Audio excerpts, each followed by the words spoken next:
ઉદાહરણ number 2.1 x અક્ષને અનુલક્ષીને ગતિ કરતા એક પદાર્થનું સ્થાન x a + bt નો વર્ગ વડે દર્શાવ્યું છે, જ્યાં a બરાબર 8.5 મીટર છે અને b બરાબર 2.5 મીટર પર સેકન્ડ છે અને t એ સેકન્ડમાં આપેલું છે.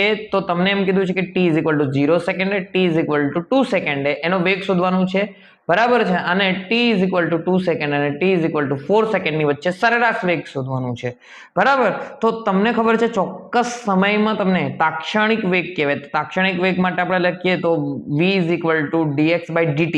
વિકલન કરવું પડે તો વિકલન કરશું તો આપણે બરાબર અહીંયા લખશું dx/dt, બરાબર. તો dx/dt નું વિકલન કરશું તો અહીંયા ખબર છે આપણે x નું વિકલન કરીએ તો આમાં a જે છે એ તો અચળાંક છે તો એનો શું આવશે? 0 આવશે, બરાબર. હવે વિકલનનો તમને ખબર છે જે ઘાત હોય એ આગળ આવે, એટલે ઘાતને આગળ લેશો તો 2 ને આગળ લેશો તો b બરાબર t, અને એ ઘાતમાંથી એક તમારે શું કરવાનું? બાદ કરવાનું. તો આ જે વિકલન આવશે એ કેટલો આવશે દોસ્તો? કે 2bt, બરાબર. તો તમને વેગનું સૂત્ર મળી ગયું છે. વેગ બરાબર તમારે 2bt.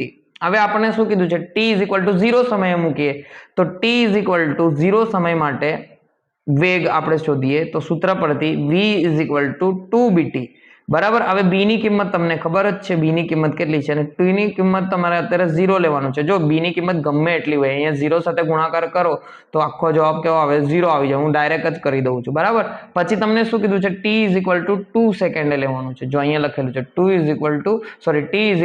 2 સેકન્ડે લેવાનું છે, બરાબર. હવે સૂત્ર શું છે વેગનું? હમણાં મળ્યું વિકલન કરતા v 2bt, બરાબર. હવે 2 b ની કિંમત અહીંયા તમને આપેલું છે, કેટલું આપેલું છે દોસ્તો? 2.5, બરાબર છે. અને t ની કિંમત આપણને ખબર છે 2 સેકન્ડમાં લેવાનું છે, બરાબર. હવે જો આ 2 × 2 4 થઈ જશે અને 2.5 ને 4 વડે ગુણતા તો 10 જવાબ આવશે દોસ્તો. અને મીટર પર સેકન્ડ આનું શું થશે? તમારો યુનિટ થશે, એટલે કે તમારો એકમ થશે, લખવાનું એકમ, બરાબર. મીટર પર સેકન્ડ, ભલે 0 આવ્યો હોય, બરાબર. હવે આપણે